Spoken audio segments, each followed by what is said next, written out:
device is also very much present there. So we will have to wait and see as to exactly what next. What will they decide to do, considering that so far they still haven't managed to rescue the girl. The medical services are still present here. They're all on standby. They're still waiting here. So it looks like it's been sleepless nights for rescue officials, as well as they continue to try to drill through that stone. And of course, as of now, what we're looking at is that while Mr. Manikandan's device is being placed here as such, it doesn't look like they're using it as of now. There's, I think, continuing to decide to drill and see how far they can get with that, Nolan. Now, Vakshita, what about the little girl's parents? Are they still over there? What are the officials trying to tell them? Because it's, what, more than 36 hours? Well, so far, Nolan, the rescue officials, for obvious reasons, cannot promise anything to the family members. They, in fact, live right next door. They live right next to where exactly this borewell is. And there's an eerie silence of sorts, to say the least, in that particular house. A huge number of people gathered there. Besides the family, friends, relatives, and the likes are all present there. But, of course, it looks like their hope is fading. No doubt they will be watching these rescue operations very, very carefully. I'd like to point out, Nolan, that all this while we have been looking at them digging vertically. Late last night is when the rescue officials, the NDRF, personally got down in that mud and started drilling a hole horizontally to get through to that borewell. But now, once again, they've resorted to the vertical digging to see exactly what they can do to try to clear it out further, because we're looking at a lot of these stones, and that's exactly what they're doing. They seem to be loosening up the grave and loosening up those stones so they can dig further, and then hopefully at a deeper level, once they reach maybe, let's say, another 5 feet, they're hoping that there won't be so much of granite. It's pretty much working on blind hope, but that's what they're counting at. They're counting that this may be the level at which they horizontally dug in. Maybe there is where there's such a huge issue with the stone, and if they dig further deep down, the stone will not be there, and that is what they're working on. Remember, this is almost a 300 feet deep borewell. So keeping that in mind, they do believe that post that they can afford to go ahead horizontally at whatever level they wish, and looks like that could be now the step that they have decided to take. We will have to wait and watch to see if they change tactics, but as of now, Mr. Manikandan's device is not being used, Nolan, so it looks like maybe they put that aside, put it on standby, realize that maybe it's not going to work in this kind of a borewell, Nolan. Now, Akshita, have the parents given up hope? Have you been able to speak to them? Well, Nolan, I in fact spoke to them yesterday, and they had gone on to state that, of course, they were very, very sad at what had taken place. They said it is very unfortunate, but it almost looks like the family is just huddled up together, holding hands, ensuring that they're there for each other, because this is very, very trying times for them, very tough time, very emotional time. Their little 4-year-old girl has gone missing. They don't know her condition, and considering that we will be looking at it becoming 36 hours in a matter of 1 hour or so, hope is quickly fading, and they are very realistic about it. They know that more the time passes, the smaller the chances are of their child coming back alive. But they are staying away from the rescue site. It's almost as if it's too painful for them to stand too close to what's happening. Their house is, of course, very close by. They're sitting there, and they're pretty much just holding hands and praying for a miracle of sorts now, Nolan. Akshita, are the authorities planning to get in any more experts, or that's it? Well, Nolan, what we have to keep in mind is that there are a lot of personnel here already.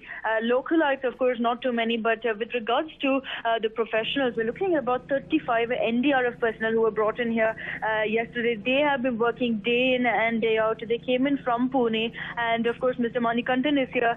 But besides that, it doesn't look like they will be bringing in any professionals, considering that this is pretty much the traditional way that they usually go ahead and rescue people from these deadly borewells. They go ahead and dig right through and pull the victim out, and that's exactly what they've been trying to do. The biggest problem here, Nolan, is that particular terrain, and once they can manage to get through that stone, there's absolutely nothing that's stopping them from going ahead and reaching out to the little girl. The NDRF personnel have gone on to state that they will have to do it manually, only using the drilling motor, so it can go through only so much of thickness of stone. It is understood that that whole sheet sheet of rock, of granite is so thick that it could take many hours for them to go ahead and push it through, which is why now we're looking at them digging further vertically down, hoping that a couple of feet deeper and they will not be that thick granite slab. So we will have to wait and watch. We will have to just pray and hope that that the terrain gives up further deeper down and it's not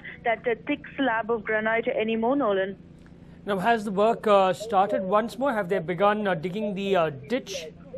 Well, the work pretty much never stopped, Nolan. All through the night, they've been going at it. They've been seeing one option after the other.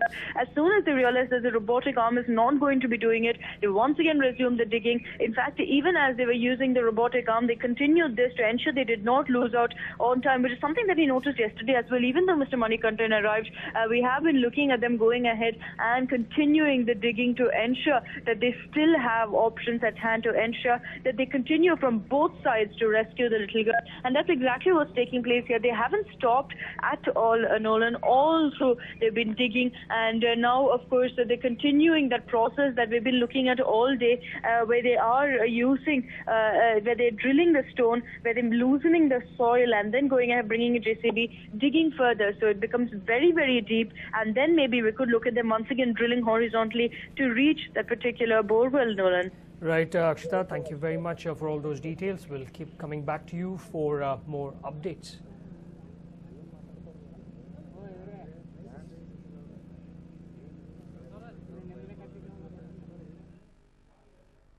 Well, moving on, 4 students met with an accident in the city. The 4 were on a jolly ride when one of the bikes that was riding in close proximity to the other rubbed against each other.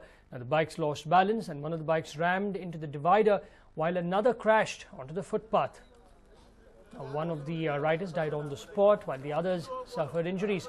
2 of them are in a very serious condition, while another has been admitted to a private hospital.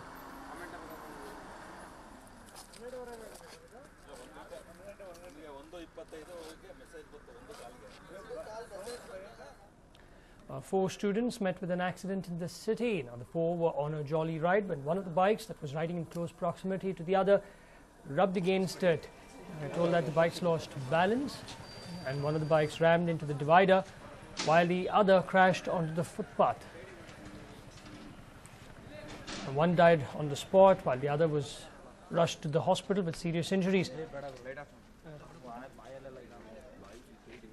2 others suffered minor injuries in this particular accident.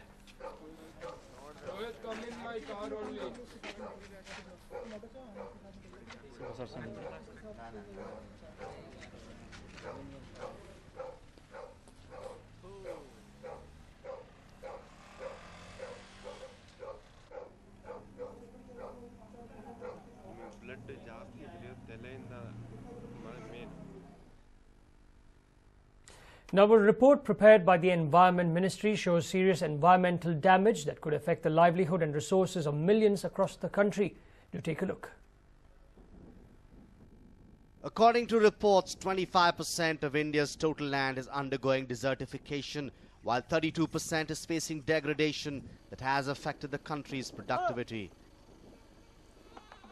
Rajasthan accounts for the most of desertified land, followed by Gujarat, Maharashtra, Jammu and Kashmir, Orissa and Andhra Pradesh.